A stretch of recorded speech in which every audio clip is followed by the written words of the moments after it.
concerning this whole raw burger situation with you and your husband, I'm going to be very, I'm going to try to be very compassionate when I say this to you. I'm going to hold your hand and say this to you as lovingly and caringly as I possibly can, sis. In your latest video, you said that, y'all were just having a moment. Y'all are married. And so if you truly felt that something was like off, you wouldn't, or you said, I'm married to him. I'm 6 months pregnant with his child. Like if I really felt like something was off with him, I wouldn't still be with him. And you also said, I don't know if you caught this, but you also said in your original video, something just told me to rip this in half because he had an attitude. Let's focus on that part for a second. Baby girl, the something that told you to rip open that burger, and let's be honest, the something that told you to rip open that burger because he had an attitude, that was a trauma response because he does things like this to you often. Let's just be honest. Because in no universe, in any relationship that I've been in, I've been in some messed up, crazy, disrespectful relationships, but in any universe, there is no way I would be still in a relationship with a man who every time he got mad at me and then I asked him to do something for me, like cook me a meal, would I have any inkling to check my food because he has an attitude or because he's upset or because he feels some type of way? Like that just wouldn't occur to me because I've never been in that kind of abusive relationship. Whether you want to admit it or not, he does that to you on a regular basis, and that alarm bell went off in your head. And I know you truly believe that if he was truly a danger to you, that you would have the good sense that God gave you to walk away or leave that man alone, or at least address it in a way that makes it very clear, this is unacceptable. You will not do this to me again. And if you do, me and your child are gone. There is no, sitting down and talking about it. That man tried to kill your child and you. And if not, sicken you at the very least. That's not something you just sit down and have a calm conversation about. That is a conversation that needs to be had where some boundaries are drawn. Where he needs to know this is literally life or death, sir. You do not get to put me or my unborn child in danger, in harm's way, because you got an attitude. Very lovingly and compassionately, I beg you. If you have not yet drawn that line and made it clear, do that, please, before you end up on the news. If this ain't enough to make you leave, because I'll be real with you, I in that moment, while looking at that raw hamburger, I would already be planning to pack my shit up and go. But I'm not you. I don't know this man. I'm not married to this man. I have not, planned a future with this man. But so I'm speaking as an outsider. But if you're not going to leave, at the bare minimum, let that man know to stop playing with you. It's a conversation which very much involves you saying, if you ever do some shit like this again, I might just send you to your maker. At the very least, I'm gonna leave you here in this house by your damn self. One of the skills that I've gained on this app in 2025 that I will definitely be taking with me in 2026 is the ability to spot bullshit through a story or a post and just decide, let's not disturb our peace.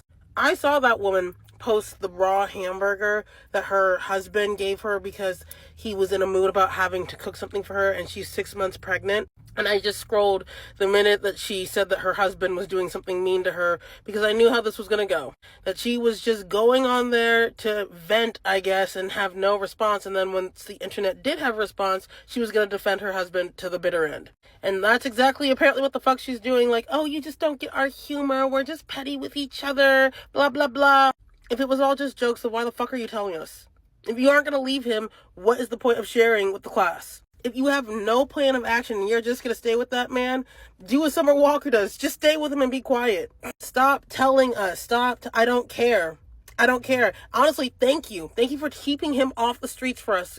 Because single women, we don't want them. We don't want these men. And you guys keep showing us your ain't shit husbands like that's supposed to make us feel something. It just makes us feel sorry for you. It doesn't make us feel like we are rushing towards marriage or we're missing out on the joys of love.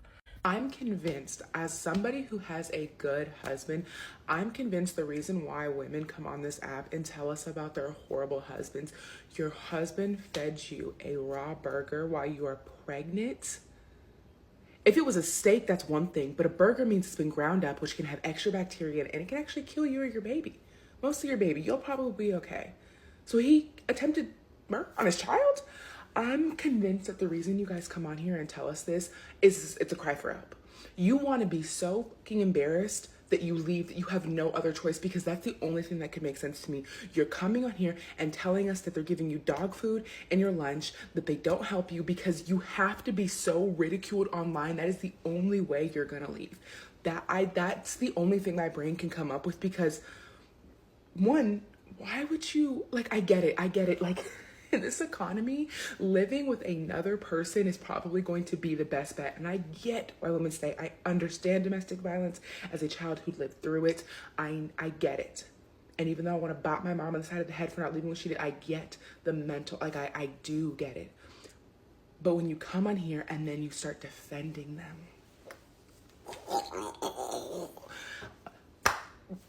you know, I hope that the ridicule that you get, and obviously posting anything online, you can get ridiculed, but I hope that is the fuel that you need to leave, because having nothing and having peace has to be better than what you guys are going through. It has to be. This is for married couples only, okay? What does us being married have to do with the price of tea in China? Mind you, this is the woman whose husband tried to poison her and her unborn child by feeding them raw meat. These types of married women come on the internet to complain about their marital affairs, and then when we have opinions about it, like, damn girl, he's spiteful. Oh my God, be careful. They want to turn around and call us bitter, single, and jealous that we don't have a man like she does. Yes, because we are so envious that we don't have a man laying next to us that is feeding us raw meat while we are carrying his child. All because you asked him to do something for you. She said it herself. He was so angry and petty that he had to do something for her that he did this. And then he slammed doors. And then it gets funnier. She says this. He is not a dangerous man. He would never, ever intentionally, even though that was semi-intentional, harm me, okay?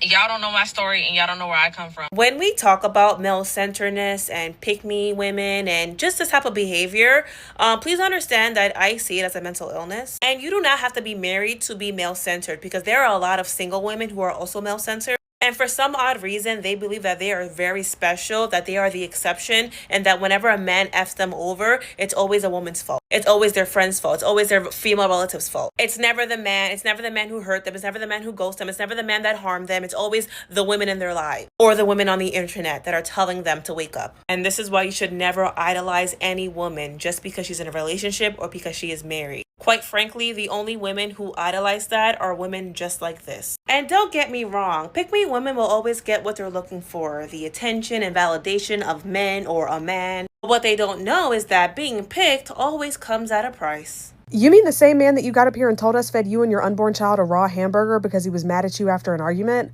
Told you that it was semi-intentional when you asked him if he did it on purpose? I'm sorry to tell you, sweetie, but semi-intentional means intentional. You either do something intentionally or you do something by accident. There actually is no middle ground there. Y'all got in an argument. He got mad at you. He went and cooked you a burger because you were pregnant and hungry, and he semi-intentionally undercooked it and fed it to you raw in the middle. Put not only your health at risk, but also the health of your unborn child. You got on social media, told everybody about it, and when people got in the comments and were like, wow, that's crazy. He risked your health. He risked your unborn child's health. You then proceeded to turn around and get back online and absolutely crash out on everyone in the comment section for being concerned about your well-being. I mean, more concerned about your well-being than the man who you're risking your life to give a child to. Like, this is what we mean when we say that when you're friends with girls and they get in bad relationships, sometimes you actually do have to cut them off. Some of the girls love to get up here and be like, you don't have to cut your friend off for being in a bad relationship. You don't have to cut your friend off for being in an abusive relationship. But sometimes you absolutely do, because they will go to the ends of the earth to defend a man who literally would poison them and poison their children. You're technically not even really supposed to eat lunch meat while pregnant because of the risks, and this man is feeding you a raw hamburger. And I just have the same question that I always have during these situations. What the fuck do y'all be expecting people to get in the comment section and say? Like, oh yeah, girl, that's a king right there feeding you a raw hamburger as he should. It's like, y'all get online and tell us these things knowing it's fucked up, because if you didn't think it was fucked up, you would have never posted about it. And then when people get in the comment section and agree with you that it's fucked up, you get upset. Always mad at the comments, never mad at the man. And yes, I do cut women like this off. You want to sit around and let that man kill you? Don't expect me to sit around and watch. Good thing I'm married. Now look, you came on here and showed us your husband tried to poison you and your unborn child with raw meat, a raw burger. He didn't even try to cook it, all because he didn't feel like doing what you wanted him to do. If you like the abuse in your marriage, stop telling the internet. This all because you want him to make you something to eat and he didn't feel like it? This? Mind you, she didn't even ask for a burger. She just said make her something to eat. He could have made some noodles. He could have made a sandwich. He could have made anything, but no, he chose to put a raw burger in your face. Now you making posts talking about we haters, we weirdos, we bitter. You make the post about your man, you. I'm talking about when TikTok gangsters mad because I say my man, my man. She got another post with her man with his face covered talking about some we making the haters mad, baby. No, we're not mad at all. Honey, we're scared, not mad at all. Your husband said, yeah, I'm going to bring my 6-month pregnant wife a raw burger because I'm irritated. And pray that she doesn't notice it's raw. What? And we know he Looney Tunes because the first thing you thought when he brought you that burger is, let me check the burger. If y'all don't want the truth about your relationship, do not share it publicly.